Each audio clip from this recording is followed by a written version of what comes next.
പണമടയ്ക്കാത്തതിനാൽ മാള അന്നമനട പഞ്ചായത്തുകളിലേക്കുള്ള കുടിവെള്ള വിതരണം ജല അതോറിറ്റി നിർത്തി. ജല അതോറിറ്റി മാനേജിംഗ് ഡയറക്ടറുടെ അധ്യക്ഷതയിൽ ഓഗസ്റ്റ് 25 നടത്തിയ അവലോകന യോഗത്തിലെ നിർദ്ദേശമനുസരിച്ച് പഞ്ചായത്തുകൾക്ക് മുന്നറിയിപ്പ് നോട്ടീസ് നൽകിയ ശേഷമാണ് കുടിവെള്ള വിതരണം നിർത്തിവച്ചതെന്ന് Mala sub divisional assistant executive engineer അറിയിച്ചു. കോടികളുടെ കുടിശ്ശികയുള്ളപ്പോഴും അതാത് മാസങ്ങളിലെ മീറ്റർ നിരക്കിൽ പകുതി അടയ്ക്കണമെന്നാണ് 2024 മെയ് മാസത്തിൽ ജോയിന്റ് മാനേജിംഗ് ഡയറക്ടറും പഞ്ചായത്തുകളും തമ്മിൽ ധാരണയുണ്ടാക്കിയിരുന്നത്. മാള പഞ്ചായത്തിലെ ജലനിധി പദ്ധതിയിലേക്ക് വെള്ളം നൽകിയതിന്റെ ജൂലൈ മാസത്തെ ബിൽ തുക 14,16,805 രൂപയാണ്.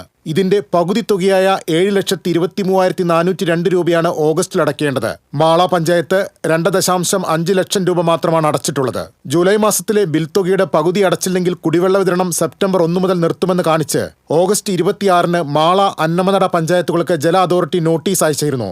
അന്നമനട പഞ്ചായത്തിലേക്കുള്ള കുടിവെള്ളം തടഞ്ഞിട്ടുണ്ടെങ്കിലും തിങ്കളാഴ്ച വിതരണ ദിവസമല്ലാത്തതിനാൽ ചൊവ്വാഴ്ചയായിരിക്കും തടസ്സപ്പെടുന്നത്. കുടിവെള്ളത്തിന്റെ നിരക്ക് ഉപഭോക്താക്കൾ നൽകാത്തതാണ് കുടിശ്ശിക വർദ്ധിക്കാനിടയാക്കിയതെന്നാണ് പഞ്ചായത്തുകളുടെ വിശദീകരണം. TCV news, Mala.